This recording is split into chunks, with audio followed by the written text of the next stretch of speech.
अस्सलाम वालेकुम प्यारे दोस्तों, कैसे हैं आप सब। अल्ट्रासाउंड डॉक्टर समरा के साथ में दोबारा खुशामदीद। जब भी आप प्रेगनेंसी में ट्रैवल करने का सोचते हैं तो ट्रैवल करने से पहले ज़रूर अपनी गायनाकोलॉजिस्ट को विज़िट करते हैं और आपकी गायनाकोलॉजिस्ट आपको एडवाइस करती हैं कि ट्रैवल करने से पहले अपना एक अल्ट्रासाउंड ज़रूर करवा लीजिए। आज हम यही अल्ट्रासाउंड डिस्कस करने वाले हैं कि आखिर जब आप ट्रैवल करने वाले होते हैं तो उससे पहले जो अल्ट्रासाउंड करवाया जाता है उसमें कौन सी अहम चीज़ें हम देख रहे होते हैं। तो आपकी 9 महीने की प्रेगनेंसी को पहले हम डिवाइड कर देते हैं 3 ट्राइमेस्टर में। शुरू के 3 महीने फर्स्ट ट्राइमेस्टर, बीच के 3 महीने जो कि हैं सेकेंड ट्राइमेस्टर और आखिर के 3 महीने यानी कि लास्ट ट्राइमेस्टर या थर्ड ट्राइमेस्टर। शुरू के 3 महीने के अल्ट्रासाउंड में ट्रैवल करने से पहले जो चीज़ें देखी जाती हैं वो ऑफ कोर्स सबसे पहले तो आपकी प्रेगनेंसी देखी जाती है कि सही जगह पर इम्प्लांट हो गई, उसके बाद हार्ट बीट देखी जाती है कि बच्चे की हार्ट बीट आ गई, और तीसरी जो सबसे इम्पॉर्टेंट चीज़ है जो हम देखते हैं एक पेशेंट को ट्रैवल फिट फॉर ट्रैवल करने से पहले कि उसके प्रेगनेंसी के सैक के अराउंड कोई ब्लीड तो नहीं है। अगर आपकी प्रेगनेंसी की थैली के अराउंड कोई भी ब्लीडिंग मौजूद है तो इसको हम लेबल करते हैं पेरी सैक ब्लीड या इम्प्लांटेशन ब्लीड। ठीक है, जब बच्चा जो है वो यूट्रस के अंदर अपनी जगह बना रहा होता है अर्ली प्रेगनेंसी में तो समटाइम्स ऐसा होता है कि यूट्रस के कुछ सेल्स जो हैं वो शेड हो जाते हैं और थोड़ी बहुत ब्लीडिंग इस टाइम पे पेशेंट को हो जाती है। समटाइम्स ये ब्लीडिंग पेशेंट को रिवील होती है, यानी पेशेंट को पता चल जाता है कि स्पॉटिंग हो रही है या ब्लीडिंग हो रही है, और समटाइम्स ऐसा भी होता है कि इम्प्लांटेशन या पेरीसैक ब्लीड के साथ पेशेंट बिल्कुल नॉर्मल होती है और उसको कोई तकलीफ़ नहीं होती और ये सिर्फ अल्ट्रासाउंड पे नज़र आती है। तो हमेशा फर्स्ट ट्राइमेस्टर में ट्रैवल करने से पहले अपना अल्ट्रासाउंड ज़रूर करवाइए, क्योंकि अगर खुदा न खास्ता आपको इम्प्लांटेशन ब्लीड है या पेरीसैक ब्लीड है तो खुदा न खास्ता आपकी प्रेगनेंसी जो है थोड़ी सी वीक है और इस टाइम पे आपको बेड रेस्ट करने की ज़रूरत है, एक फॉलोअप अल्ट्रासाउंड की ज़रूरत है और आप फिट फॉर ट्रैवल नहीं हैं। अब हम आ जाते हैं जल्दी से सेकेंड ट्राइमेस्टर के ऊपर कि जो बीच के 3 महीने हैं इसमें क्या आप ट्रैवल जब आप कर रहे होते हैं तो इसमें अल्ट्रासाउंड करवाने की क्या अहमियत है। जैसे कि हम सब जानते हैं कि प्लासेंटा की डेवलपमेंट जो है वो फर्स्ट ट्राइमेस्टर के एंड से ही शुरू हो जाती है और सेकेंड ट्राइमेस्टर में तकरीबन मुकम्मल हो जाती है, लेकिन शुरू की प्रेगनेंसी में प्लासेंटा ज़्यादातर प्रेगनेंसीज़ में लो लाइंग होते हैं। लो लाइंग प्लासेंटा जो हैं वो ब्लीड कर सकते हैं। नॉर्मली आप इवन घर पे भी हैं और अपने डेली रूटीन के काम कर रही हैं उसमें भी ये ब्लीड कर सकते हैं। तो ऐसे पेशेंट भी जिनको लो लाइंग प्लासेंटा हो उनको ट्रैवल करने से एहतियात करनी चाहिए।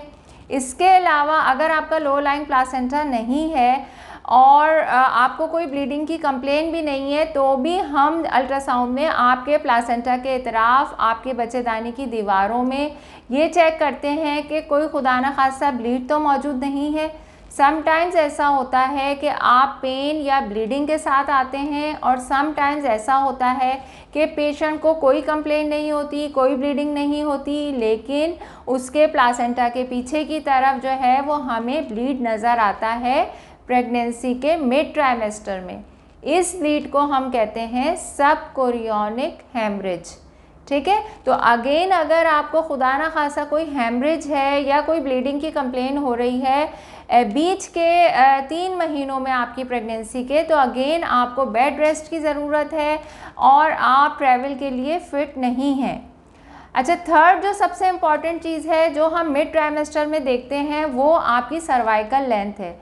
कुछ पेशेंट की सर्वाइकल लेंथ जो है वो प्रेगनेंसी के बीच के 3 महीनों में ही इतनी छोटी हो जाती है कि खुदा न खास्ता उनकी बच्चेदानी के मुंह के खुलने का ख़तरा होता है।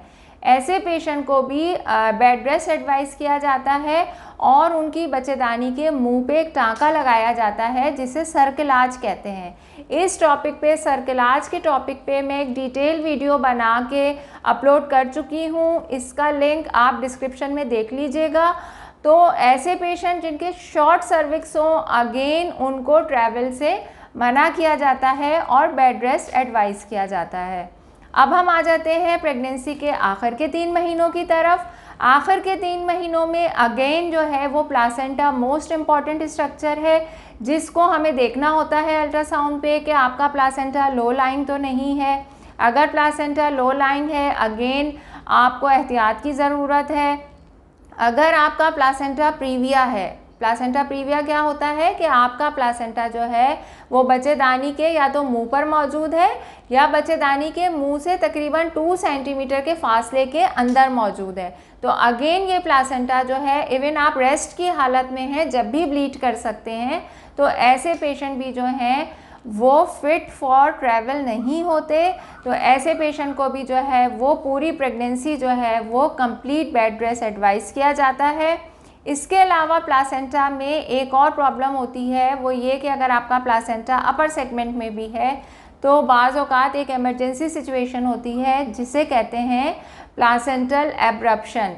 यानी इसमें क्या होता है कि एक नॉर्मल जो प्लासेंटा है वो वक्त से पहले, डिलीवरी से पहले बच्चेदानी से सेपरेट होना शुरू हो जाता है। ऐसी सूरत में क्या होता है कि पेशेंट को पेनफुल ब्लीडिंग हो सकती है, पेशेंट खाली पेन के साथ प्रेजेंट कर सकता है और ये ब्लीडिंग माँ और बच्चे दोनों की जान के लिए ख़तरनाक साबित हो सकती है। तो अगेन प्लासेंटा को देखना बहुत इम्पॉर्टेंट होता है। नेक्स्ट इम्पॉर्टेंट चीज़ जो आखिर के 3 महीनों में हम देखते हैं वो बच्चे के तरफ मौजूद पानी है।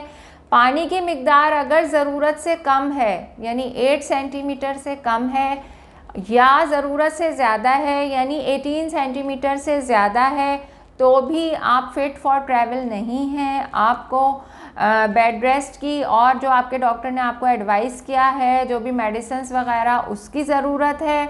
इसके अलावा नेक्स्ट जो सबसे इम्पॉर्टेंट चीज़ है वो ये कि आपकी जो प्रीवियस प्रेगनेंसीज़ हैं उसमें कोई प्री टर्म डिलीवरी की हिस्ट्री तो नहीं है, मतलब कि वक्त से पहले डिलीवरी तो नहीं होती आपको, या वक्त से पहले दर्द तो नहीं आना शुरू हो जाते, या समटाइम्स क्या होता है कि पेशेंट का अचानक जो है वो जो पानी की थैली है वो रप्चर हो जाती है, एमनियोटिक बैग रप्चर हो सकता है जिसकी वजह से बच्चे के तरफ मौजूद सारा का सारा पानी ड्रेन हो जाता है।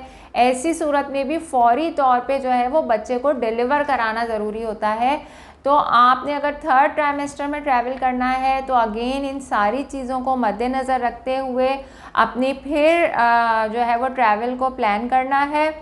अच्छा, तमाम बातों को मद्देनज़र रखते हुए हम ये कंक्लूड करते हैं कि अगर आपका ट्रैवल करना बहुत ही ज़रूरी है जिसे आप अवॉइड नहीं कर सकते, तो फिर आप ट्रैवल करें। ट्रैवल जो है वो आप बाय एयर भी कर सकते हैं, बाय ट्रेन भी कर सकते हैं, लेकिन ये कि अगर आप 3rd ट्राइमेस्टर में ट्रैवल कर रहे हैं तो उसमें जो है वो अलग अलग एयरलाइंस की जो हैं वो अलग अलग SOPs होती हैं।